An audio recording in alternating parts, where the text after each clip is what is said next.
When people think about religious leaders with global influence, the Pope usually comes to mind first.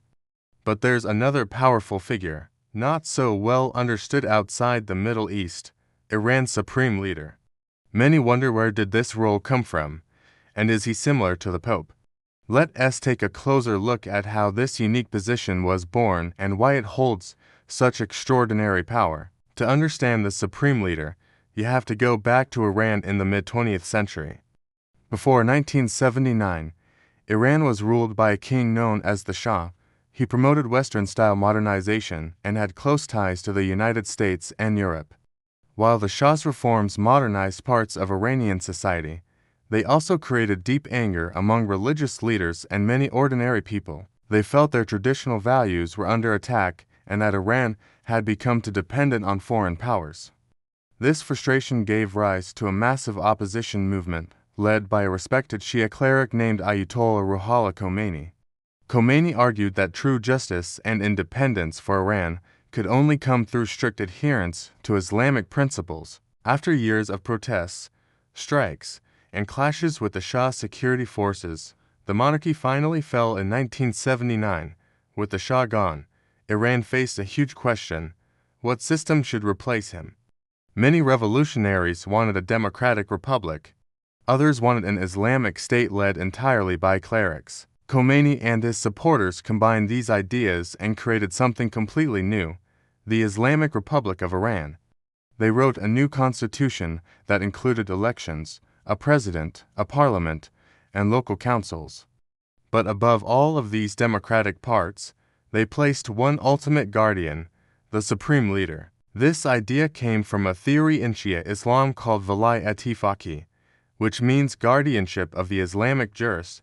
According to this concept, a highly qualified religious scholar should have the authority to guide and protect the nation, making sure all laws and policies match Islamic values. Thus, the position of supreme leader was born. Ayatollah Khomeini became Iran's first supreme leader and held this power until his death in 1989. Since then, Ayatollah Ali Khamenei has held the position, making him the longest-serving political and religious leader in Iran's modern history. But what does the supreme leader actually do? In short, almost everything. He has the final say over Iran's military, including the powerful Revolutionary Guards. He appoints top judges, controls state media, oversees intelligence services, and even influences who is allowed to run for president or parliament.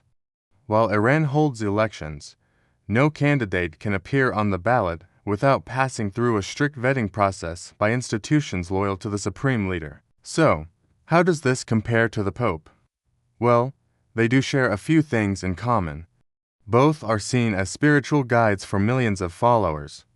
Both are considered the highest religious authority within their tradition, the Pope for Catholics worldwide, and the supreme leader for Iran's Shia Islamic State. However, their actual powers are very different. The Pope leads the global Catholic Church, but does not directly rule any country except for the tiny Vatican City. He has no army, no intelligence service, and no political control over Italy or other nations. His influence is mostly moral and spiritual. The supreme leader, on the other hand, combines religious authority with direct, hard political and military power inside a sovereign nation. He can declare war or peace, approve or block laws, and shape Iran's foreign policy with the world's major powers. In essence, he is both a top cleric and the true head of state. Another key difference is how they are chosen. The Pope is elected by the College of Cardinals, a secret vote among senior Catholic clergy from all over the world. The supreme leader is chosen by Iran's Assembly of Experts, a group of about 80 to 90 clerics elected by Iranian citizens. This assembly also has the power, at least on paper, to dismiss the supreme leader if he is deemed unfit. But in reality, this has never happened, and the assembly rarely challenges him publicly. To sum up, the Pope is a global figure with enormous spiritual weight but limited direct political power.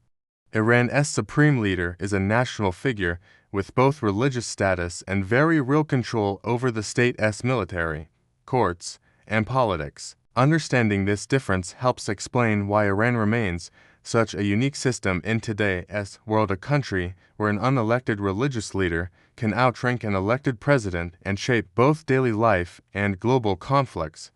So, next time you hear about the supreme leader on the news, you lines know. He is not just a cleric like the Pope, he is the heartbeat of Iran's political and religious system all in one.